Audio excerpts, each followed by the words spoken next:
gayril mağdub aleyhim ya qahrqadan salan adamlar bulakim Yahudiler diye. Yahudiler ne mi Allah'ın qahrqadan dusar botturlar bilip etmeptirler diye. Bilip etmeden Allah'ın qahrqadan dusar verdi. Her rekatın dua et ya diye Allah men qahrqadan salan adamı yol salma. Kim şola bilip eden akla. Velezzalin gumrahlama kullen yoldan çıkıptırlar. Efrat ettirler, tefrit ettirler, ziyadeli ediptirler, ya kemildiptirler. Şolong yoldan salmayıp dua et biliyor musun? Şu suratın nima rakim şoňa eger bir bagan yetjek bolsa 2 raat gerek diýipdir. O näme diýipdir?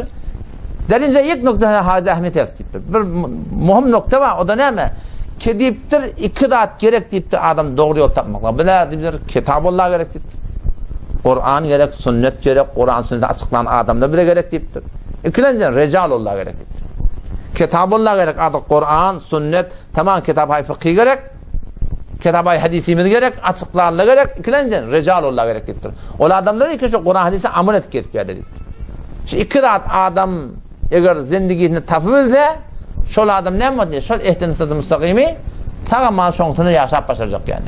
Eger bu bolmasa o bolmasa sana aýdypdyr wede. Bozorgdan 50 ihtilaf beyni fergaha. Şu aş Türk meselamyzda ne kadar ihtilafatlar var. İnki olukon 50 ihtilafa nire döregildi. Bozorgdan 50 ihtilaf beyni fergaha inaske guruhi yazanan fakat be Kitabullah temessük jesti. Ne kadarlar var fakat Kitabullah, Kur'an sünnet şuar berýärler bilýär misin? Ve Recalullah çeşin bu şey nemudendi. Olar ikisi Kur'an hadisinden awval 1400 ýyl tefsir okettirdi. Olardan gözün yumyp öz fehmine göre, öz derkine göre ciddi burada eraye vermeyen duruyarlar. Ne kadar da şey tiyarlar ettim. Ve dediğer fakat Recalullah'a meğer hakkı radadı. Ne kadar da yok falaniye etti, falan takdir, falan müfessir.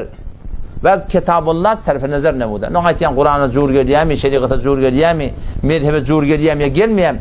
Öyle bir işler yok diye, iki tarafta ne muttur diye gumrahiye karşı yola çıkışlar. O zaman şu daydı Müslüman'da oğlum. 2 raat bile zindigimizde gerek ki biz doğruyini doğrultudan arka değil. Kitabullah gerek. Kelhemde Kitabullah arada var. Recalullah gerek. Çın hudaylıklı adam ne gerek bize? Çın hudaylıklı adamın alamatı ne? Her kim olsun şunu gözlemeli. Kul in kuntum tuhibbunallah.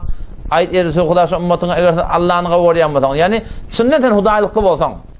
Sünneten hudaylıklı mı? Sen ustadın, sen bilmeyen damıllan, sen malakın falanın, sından hudaylıklı mı o? Allah tebarek ve teala alamat koyuptur. Neymiş on alamatı? Kul in kuntum tuhibbunallah ayet erisi Hudaş ümmetine. In kuntum tuhibbunallah Allah'ın kavuryanmasan. Sından hudaylıklı olsanız ne mi dedi Allah? Fettebi'uni ümmetine ait min sünnetime tabi olsun. Her kim ne kadar sünnete tabi olsa şol hudayı yakırrak. Kim aydıptır? Allah Teala aydıptır. Fezâle amallah da kısmet-i tebliğinle şenâkta ehl-i hak ve ehmiyet annik etiptir. Ehl-i hakkı tanımaklık o şun ehmiyeti biter muhim da. Şu Kur'an doğru sündürüyor, şu hadis doğru sündürüyor, sünnet doğru sündürüyor, bedgot doğru sündürüyor. Şu sündürüyor da sana.